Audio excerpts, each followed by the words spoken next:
Hello student, स्वागत है आपका मेरे यूट्यूब चैनल में।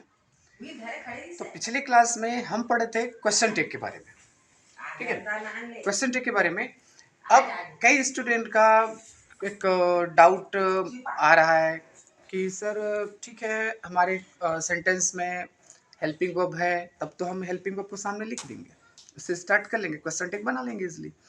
लेकिन ऐसा कोई सेंटेंस हमारे सामने आए जिसमें हेल्पिंग वर्ब अगर अपीयर नहीं हो रहा है, नहीं दिख रहा है, तब हम कैसे हेल्पिंग वर्ब वहां से निकालें। सपोज मान के चले जैसे सी प्लक्स फ्लावर, एक सेंटेंस हमारे पास है। अब इसमें आपको कहा जाता है add question tag, question tag इसका बनाइए जोड़िए। तब क्या करेंगे, क्योंकि रूल्स तो ये कहता है, क्वेश्चन टेक का रूल्स ये डिमांड करता है कि आपको हेल्पिंग वर्ब पहले लिखना है, लेकिन इसमें हेल्पिंग वर्ब अपीयर नहीं हो रहा है। तो स्टूडेंट के सामने ये कंडीशन, ये जो डिफिकल्टी है वो देखा गया है।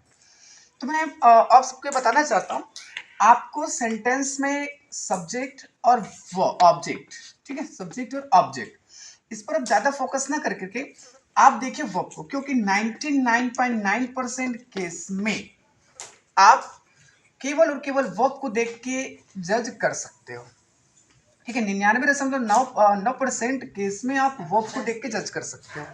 देखिए, अगर हमारे सेंटेंस में हेल्पिंग वर्ब अपीयर नहीं हो रहा है, तब हम क्या करेंगे, हमारे पास तीन ही ऐसे हेल्पिंग वर्ब आते हैं, तीन हेल्पिंग वर्ब आते हैं जिसमें हम हमारा हेल्पिंग वर्ब यूज करना होता है। वो है हमारा डू, डस और डेट।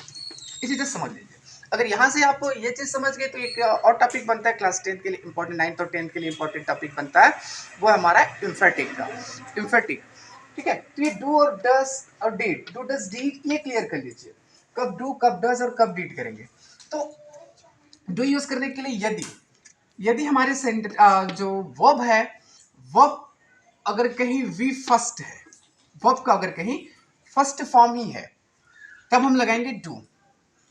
अगर V first plus S or E S है, अगर वर्ब के फर्स्ट फॉर्म के साथ एस या ई एस लगा हुआ है, तब हम लगाएंगे डस।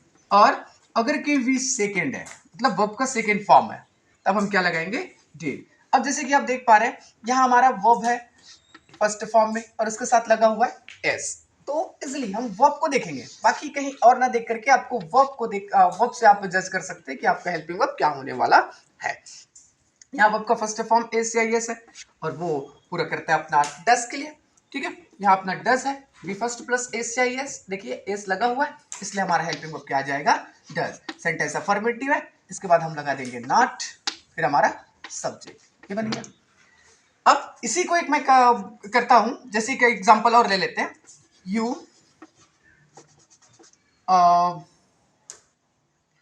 चलो इसी को फिर से करते हैं, यू प्लक फ्लावर, ये ले लिया। अब देखिए यहाँ वर्ब क्या है, ओनली फर्स्ट फॉर्म में है, इसके साथ कोई एस या ई एस नहीं लगा हुआ है, तब जनरली अब देखिए अकेला वी फर्स्ट हम क्या लगा देंगे, डू, ठीक।